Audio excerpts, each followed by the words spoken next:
Bassem Youssef. Bassem, it's great to have you back on the programme. I wish it was under different circumstances. First of all, what is your reaction to what happened on October the 7th? Oh, it was terrible, of course. I mean, we kind of get our news kind of also secondhand because, you know, my wife's family, they live in Gaza. They have cousins and uncles there, and their house also was bombed. We haven't been able to communicate with them for the past 3 days. Communication are lost. So we don't know actually what is the, how are they doing, but, you know, we're used to that. I mean, it's just like, it's very repetitive. We're used to that. We're used to them being bombed every time and moving from one place to the other.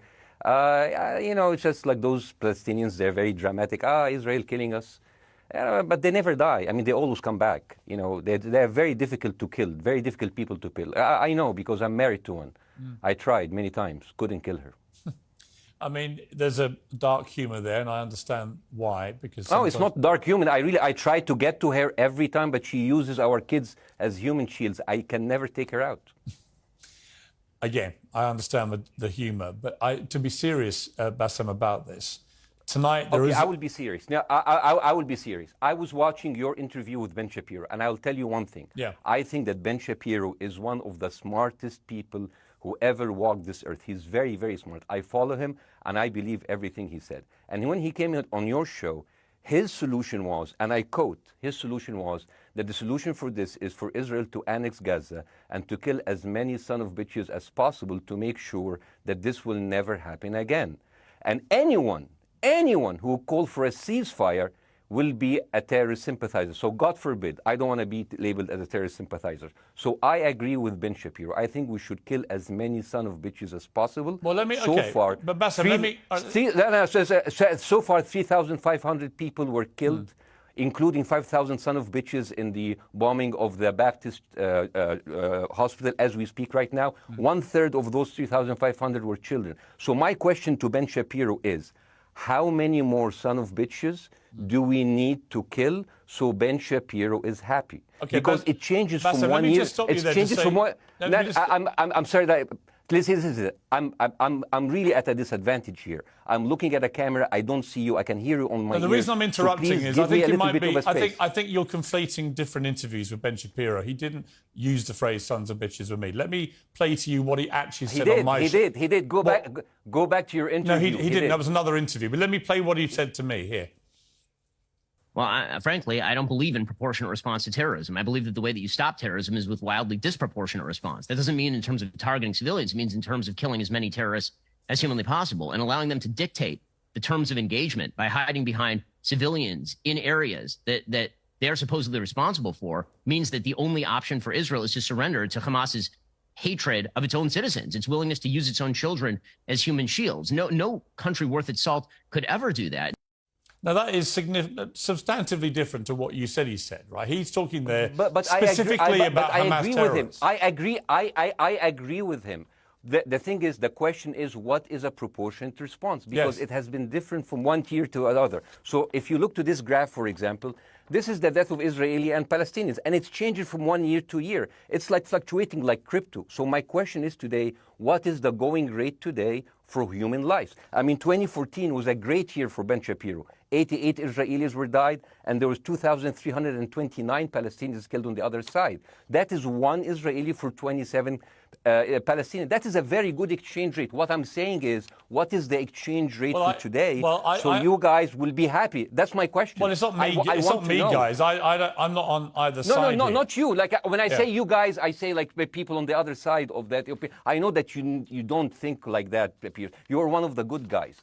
But let me tell you something. I mean, the reason that I'm using this is that, I mean, I can't remember what happened in 2014, and there was no music festival, but there must be something. I mean, they must do something. It is their fault. It has to be something. I mean, in 2018, 300 Palestinians died. Who's counting, you know? So the thing is, what my question is, let's find what is the exchange rate for human life today so we expect the future death of Palestinians and will be happy to it. My response to that would be this, Bassem. I've thought carefully about this because I think it's very tricky for people like me to immerse ourselves into a conflict where we're not directly involved. and I thought carefully about what I feel about this. I feel that the scale of what Hamas did on October the 7th supersedes anything else I've seen in this conflict, really ever.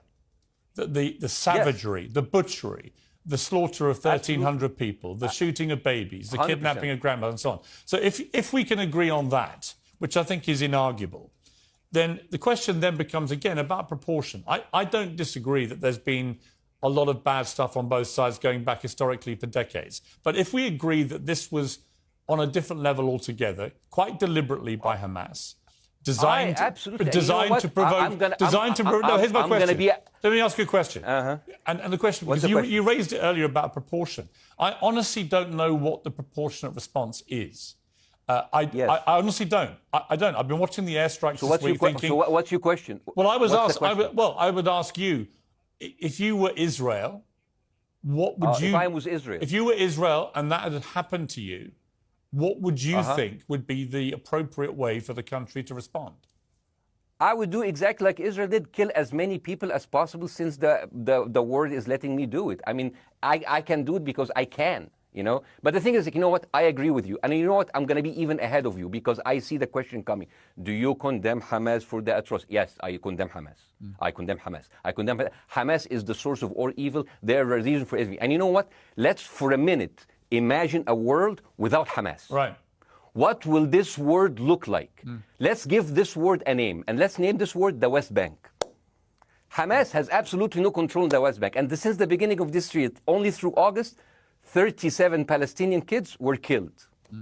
No music festival, no paragliding, no Hamas. Since the occupation of the West Bank, 7,000 Palestinians were killed. No music festival, no paragliding, no Hamas. I can go on and on and on and on. No, but you don't need to, because in a way you're preaching to the choir. I've followed this crisis. Oh no, you're not preaching. So the thing is, like, in the sense that I know that what you're saying has validity. Of course, Piers. By the way, Piers. I am at a disadvantage here. I can hear you. I cannot see you. I am in a claustrophobic room, and so please cut me some slack and don't interrupt me and interrupt my points. Sure. So, because this has to be fair. Understand. Because if you want to only hear your opinion, I can just condemn Hamas and go home. I can do that. So, do you want to do that, or do you have a much more nuanced conversation? No, I absolutely want to have a nuanced conversation. I wasn't aware I was interrupting you. I thought I was letting you speak. Amazing. So let's. I mean, I would say I really applaud Israel for doing one thing that no military force in the world does. Because I heard Ben Shapiro and I heard Ron DeSantis, and they said Israel is the only military force in the world that warns civilians before bombing them. I mean, how fucking cute. That is so nice of them. Because with this logic, if Russian troops started warning Ukrainians before bombing their houses, we're cool with Putin, right? I mean, okay, Habibi, you have warned them, go invade. It's fine. You have done your job.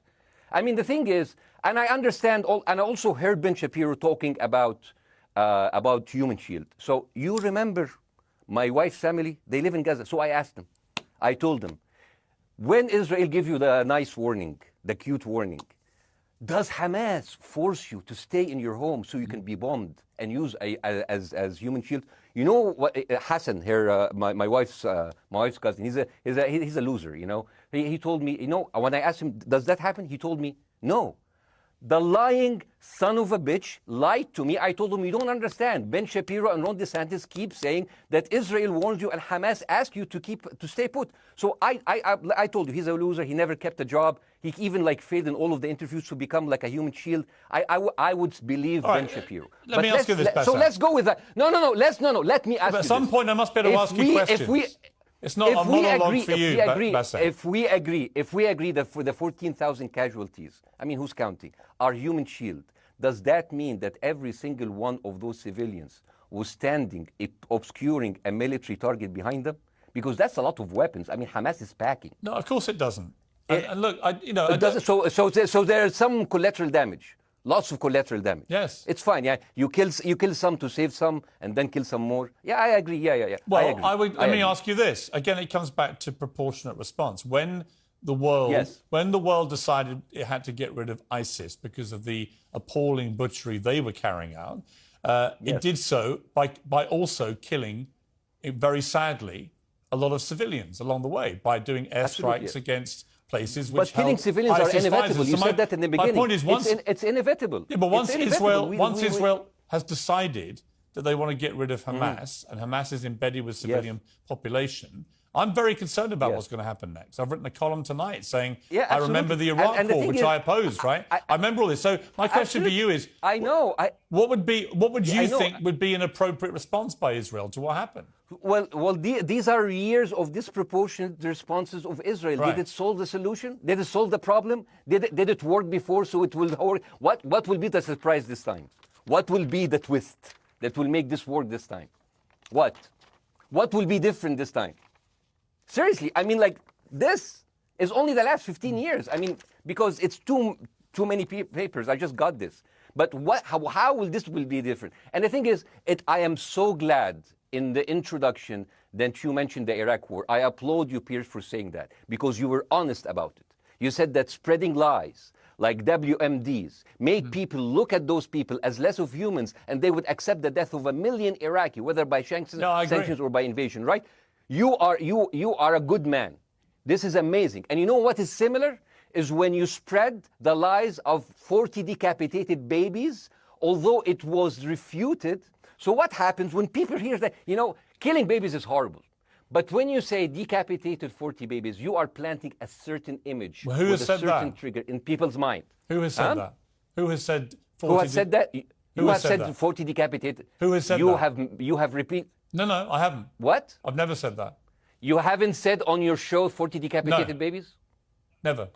Ben Shapiro didn't say it? No. Ron DeSantis didn't say Nobody it? has said Okay, Piers, No, nobody said it? No. Oh, okay, maybe I am wrong. Decapitated. Here's you're the wrong. thing. I've never said the that. Thing, what happened? No, you're wrong. But the thing is, when Iraq, the thing is, the same thing is happening in Iraq. Ben Shapiro once tweeted, not even about Gaza, about the West Bank, when Israel continued to build the illegal settlement. He said, 2017, Israel likes to build things, and Arabs, not Palestine, not Hamas, Arabs like to bomb crap and live in open sewage. Yeah, I thought that was very the Israeli defense minister, he said, those are human animals. And the thing is, Ben Shapiro should know better, because, long before the Holocaust, before Jewish people were thrown in the gas chambers, the Nazi propaganda called them rats. Now, as a human being, I will never accept that another human being being thrown into a gas chamber, but a rat, kill 10. Kill 1,000, 3,500. They are son of a bitch. They are human animals who live in open sewage and decapitate babies. And because of that propaganda, Mr. Morgan, that guy in Illinois, the 71-years-old guy, he killed, stabbing the 6-year-old Palestinian kid in Illinois 26 times. And he used to play with him. They used to be friends. But he went in, marching into their apartment, stabbing his mother and killing him, shouting, all Muslims could die. Yeah. It took you 80 years to change one word from Jewish to Muslim. And then you transferred your guilt to us and took away our land. Bassem, let me ask you a question. That deal sucks, man. Let me ask you a question. How do we get from where we are now to peace? Well, first of all, you need to change the perception. Nikki Haley, the American presidential candidate, said, we are in Israel in this because it's a fight between good and evil. Now, if you already decided someone is good, he can do no evil. And if you decided someone is evil, it's good to kill them. Killing them is good. You see, and the thing is, it is not like something new. I mean, I look at history and I see, I'm sorry to say that, but Westerners has always dealt like this with indigenous people.